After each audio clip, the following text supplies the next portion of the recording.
السلام علیکم ورحمۃ اللہ وبرکاتہ۔ عزیز طلباء و طالبات، آپ سب کا خوش آمدید ہے ہمارے یوٹیوب چینل جے کے بوس فاؤنڈیشن کلاسز میں۔ پیارے بچوں، آج ہم جماعت چھٹی کا سبق نمبر 4 جو ہے اردو کا صبح کا ترانہ پڑھنے جا رہے ہیں۔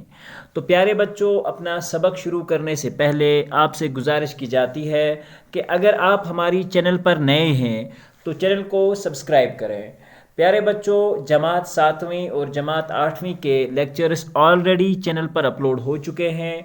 کلاس 9 اور کلاس 10 کے جو اردو کے باقی لیکچرز ہوں گے وہ بھی بہت جلد ہی چینل پر اپلوڈ ہونے والے ہیں، تو چینل کو سبسکرائب کر کے رکھیں تاکہ آپ کو آنے والے کلاسوں میں بڑی آسانی سے سارے ویڈیوز کا ایکسپلینیشن اور ان کے درسی سوالات آپ کے پاس موجود رہیں۔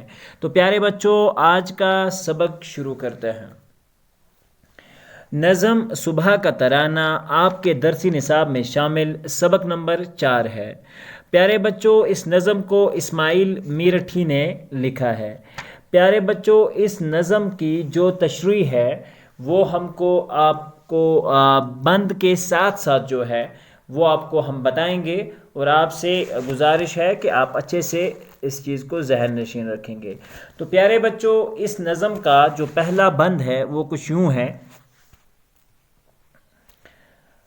خبر دن کے آنے کی میں لا رہی ہوں، اجالا زمانے میں پھیلا رہی ہوں، بہار اپنی مشرق سے دکھلا رہی ہوں، پکارے گلے صاف چلا رہی ہوں، اٹھو سونے والو کہ میں آ رہی ہوں۔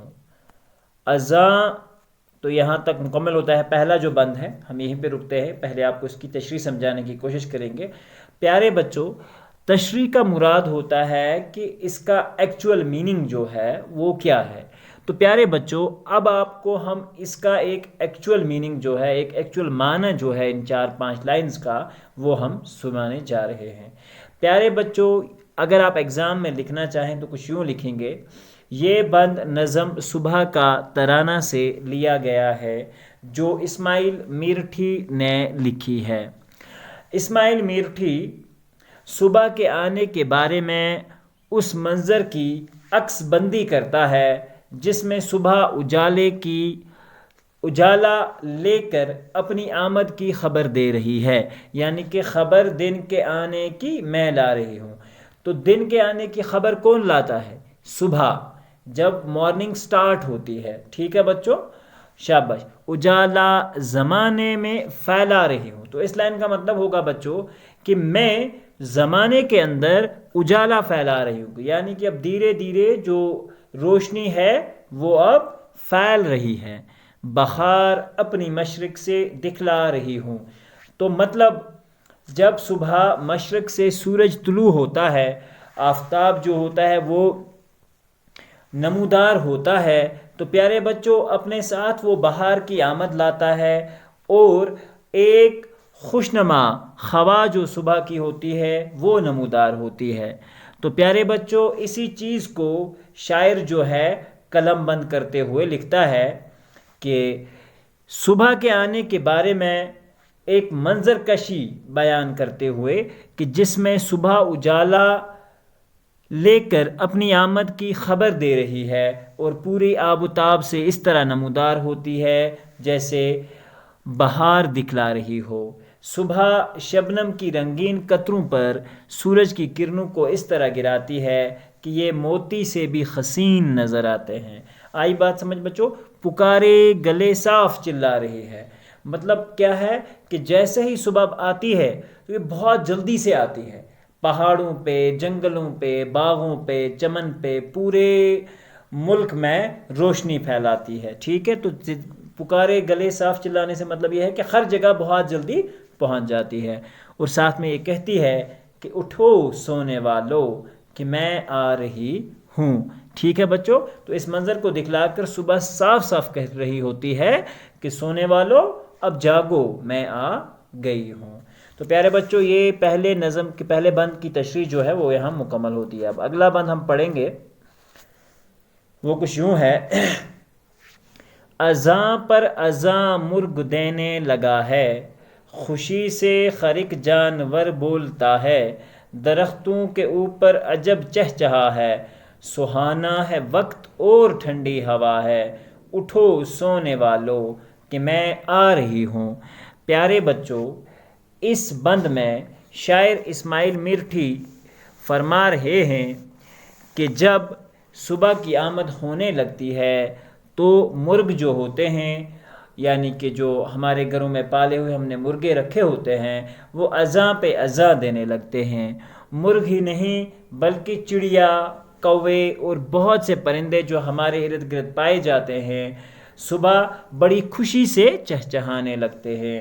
اس وقت درختوں کے اوپر پرندوں کی عجب اور انوکھی جو ہے ایک طرح کی چہچہاہٹ ہوتی ہے، اور وہ سما جو ہوتا ہے صبح کا بے حد سہانا ہوتا ہے۔ تبھی لکھا ہے سہانا ہے وقت اور ٹھنڈی ہوا ہے، جب صبح کی ٹھنڈی ٹھنڈی ہوا چلتی ہے۔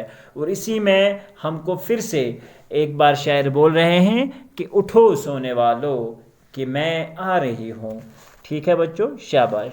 تو اب اگلا پیرا ہم پڑھیں گے، اگلا جو بند ہے اس نظم ہے، یہ چڑیا جو پیڑوں پہ ہیں غل مچاتی، ادھر سے ادھر اڑ کے ہیں آتی جاتی، دموں کو ہلاتی پروں کو پھلاتی، میری آمد آمد کے ہیں گیت گاتی، اٹھو سونے والو کہ میں آ رہی ہوں۔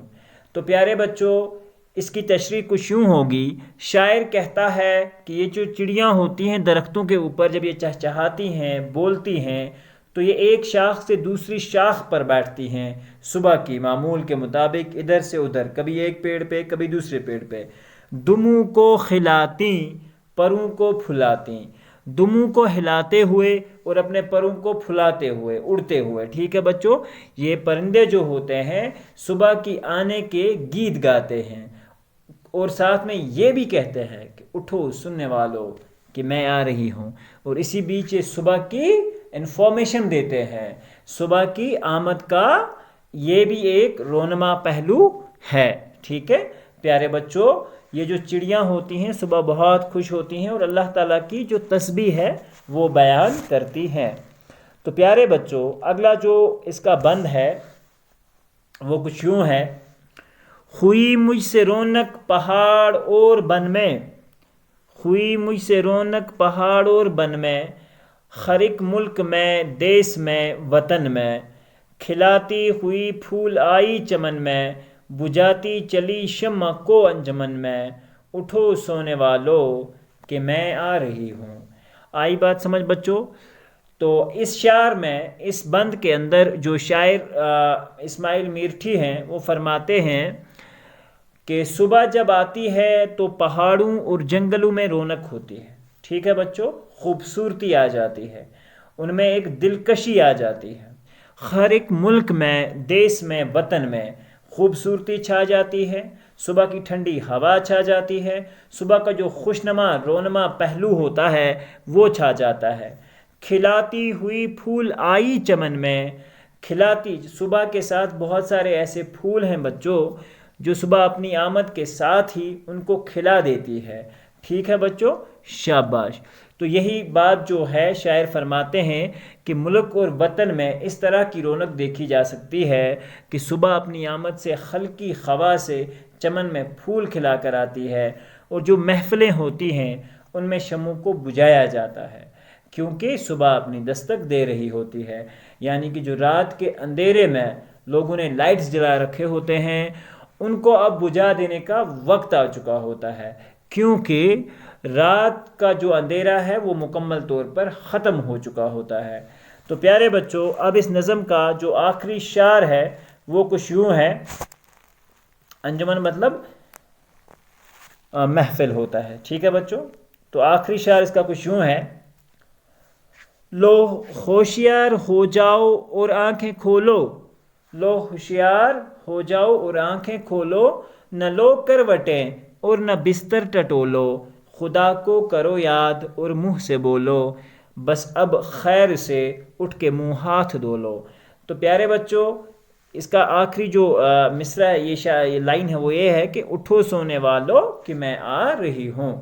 تو پیارے بچوں، اس آخری بند کے اندر شاعر کہتا ہے کہ صبح جب اپنی آمد کی خبر دے رہی ہے اور سونے والوں سے یہ کہتی ہے کہ اب ہوشیار ہو جاؤ اور آنکھیں کھول لو، ٹھیک ہے، اب تو نہ لو کروٹیں، اب کروٹیں نہ لو اور نہ ہی بستر میں اپنے آپ کو ٹٹولو۔ ٹٹولنا ہوتا ہے ڈھونڈنا، ٹھیک ہے بچوں، ادھر ادھر سے کروٹیں بدلنا، پھر مومنٹ کرنا، اس کو ٹٹولنا بولیں گے۔ کیونکہ کمرے میں تمہارے اب میں وارد ہو چکی ہوں، اب میں تمہارے کمرے کے اندر آ چکی ہوں، اب تو اٹھ جاؤ، اب تو شرم آنی چاہیے، صبح دوپہر ہو چکی ہوتی ہے، ٹھیک ہے بچوں۔ خدا کو کرو یاد اور منہ سے بولو۔ صبح اٹھ کے ہمیں سب سے پہلا کام کیا کرنا چاہیے؟ اللہ کو یاد کرنا چاہیے اور اس کی اطاعت کرنی چاہیے، اس کی عبادت اور تسبیح بیان کرنی چاہیے۔ بس اب خیر سے اٹھ کے منہ ہاتھ دھو لو، یعنی کہ اب وہ وقت آ گیا ہے کہ تمہیں فریش ہونا ہے، تمہیں دن مل چکا ہے اور اس دن میں تمہیں محنت کے کاموں کے لیے نکلنا ہے، تو اپنے منہ ہاتھ دھو کے اللہ کی تسبیح بیان کر کے پھر نکل جاؤ رزق ڈھونڈنے کے لیے۔ بس اب خیر سے اٹھ کے منہ ہاتھ دھو کر خدا کو یاد کرو۔ اب تھکن اور تھکاوٹ آپ کی بھی دور ہو گئی ہوگی، کیونکہ رات بھر کی جو آرام ملتا ہے، اللہ تعالیٰ نے رات اس لیے بنائی ہے کہ اللہ دن کی تھکاوٹ جو ہے، دن میں جو ہم کام کرتے ہیں اس کے لیے، اور رات میں ہمیں وہ آسانی طریقے سے ایک آرام دہ اور راحت محسوس ہو، اس لیے اللہ تعالیٰ نے رات کو آرام کرنے کے لیے بنایا ہے۔ آخری پھر ہے اٹھو سونے والو، کہ سونے والو اب اٹھ جاؤ کیونکہ اب میں آ رہی ہوں۔ تو پیارے بچوں، یہ صبح کا ترانہ جو ہے، نظم اردو کے مشہور نظم نگار ہم کہیں گے اسماعیل میوٹھی صاحب نے لکھی ہے۔ اس نظم میں انہوں نے صبح کے منظر کی عکاسی کی ہے اور وہ لکھتے ہیں کہ صبح کی آمد جب ہوتی ہے تو سارے زمانے میں اجالا پھیل جاتا ہے۔ یہ صبح مشرق سے سورج کو نکال کر سارے عالم کو روشن کرتی ہے اور سورج نکلتے ہی صبح صاف صاف اور اونچی آواز میں کہتی ہے کہ اٹھو سونے والو کہ میں آ رہی ہوں۔ صبح کے خوشنما پہلو کو بیان کیا ہے اور امید کرتے ہیں کہ ہمارا یہ جو ویڈیو ہے آپ کو اچھے سے پسند آیا ہوگا۔ تو پیارے بچوں، اس لیسن کے کچھ الفاظ مانیں گے جو ہم دیکھ رہے ہیں۔ اجالا روشنی کو کہا جاتا ہے۔ پکارے گلے مطلب اونچی آواز سے پکارنا۔ چہچہانا مطلب چڑیوں کے بولنے کی آواز۔ گل سے مطلب ہوتا ہے شور کرنا۔ آمد کا مطلب ہوتا ہے آنا۔ رونق سے مراد چہل پہل ہوتی ہے۔ بن جنگل کو کہا جاتا ہے۔ چمن سے مراد باغ ہوتا ہے، اور انجمن جیسے میں نے بتایا بھی تھا کہ اس سے مراد محفل ہوتی ہے۔ تو پیارے بچوں، اب رہے اس کے باقی سوالات جو آپ کو نیکسٹ ویڈیو میں مل جائیں گے۔ تو امید کرتے ہیں کہ آج کا ویڈیو آپ کو پسند آیا ہوگا۔ ملتے ہیں ایک نئے ویڈیو میں، جب تک کے لیے اللہ حافظ و نگہبان۔